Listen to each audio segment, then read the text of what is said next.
fois en 1907 par le psychiatre allemand Alois Alzheimer. En réalisant l'étude histopathologique du cerveau de sa patiente, nommée Auguste D, qui était atteinte de démence, il mit en évidence la présence de deux types de lésions dans le cerveau, les plaques séniles et les dégénérescences neurofibrillaires.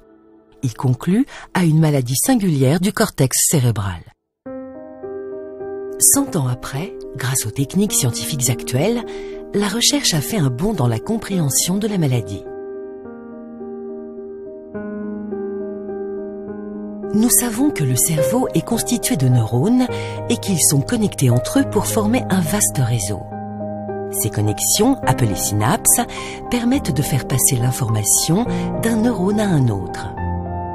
Dans la maladie d'Alzheimer, 10 à 15 ans avant l'apparition des premiers symptômes, deux lésions principales se forment dans le cerveau.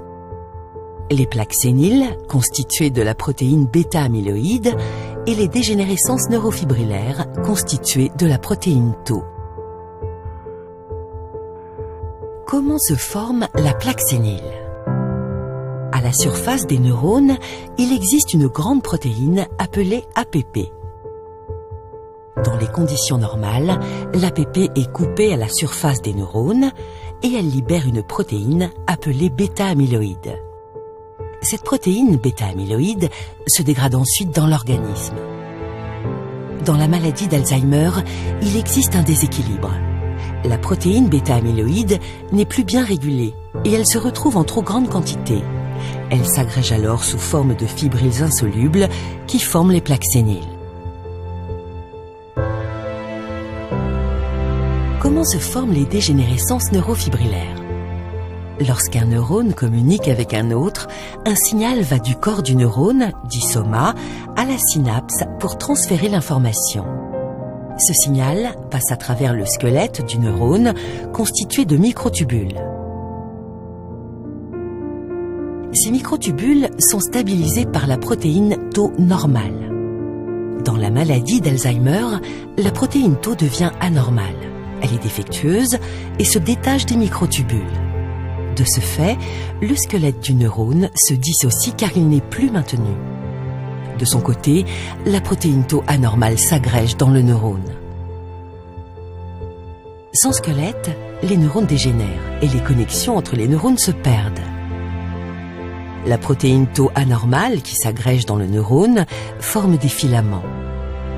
On dit alors que l'accumulation de ces filaments constitue la dégénérescence neurofibrillaire. Elle provoque à terme la mort du neurone. Comment se propagent ces deux lésions dans le cerveau? Les dégénérescences neurofibrillaires et les plaques séniles ne suivent pas le même chemin dans le cerveau au cours du temps. Les dégénérescences neurofibrillaires se développent d'abord dans la région appelée l'hippocampe, essentielle à la mémoire et à l'apprentissage. Elles se propagent ensuite par un mouvement centrifuge à l'ensemble du cerveau. On observe alors une atrophie du cerveau, ce qui provoque un dysfonctionnement global. La progression de ces lésions correspond aux symptômes de la maladie qui débutent par les troubles de la mémoire, puis des troubles du langage, de reconnaissance et l'incapacité à exécuter des gestes. Qu'en est-il de la progression des plaques séniles? Elle est différente. Les plaques séniles se propagent d'abord dans le cortex, elles atteignent ensuite l'hippocampe, puis elles se propagent à l'ensemble du cerveau par un mouvement centripète. Leur progression n'est pas liée aux symptômes de la maladie. Mais de nombreuses questions restent encore sans réponse. Nous savons que la présence des deux lésions cérébrales est nécessaire pour développer la maladie d'Alzheimer, car l'une ne va pas sans l'autre. Mais quelle lésion arrive en premier? La dégénérescence neurofibrillaire ou la plaque sénile? La réponse est encore discutée. Plusieurs essais cliniques censés nettoyer le cerveau de ces plaques séniles ont échoué. En effet, cela ne suffit pas à éradiquer la maladie d'Alzheimer. On pense maintenant que bien avant la formation des plaques séniles, des petites formes de bêta-amyloïdes, appelées oligomères, seraient toxiques pour les neurones en perturbant leur communication au niveau des synapses. Ces oligomères toxiques et leur accumulation dans les plaques séniles seraient alors à l'origine des dégénérescences neurofibrillaires, elles-mêmes responsables des symptômes.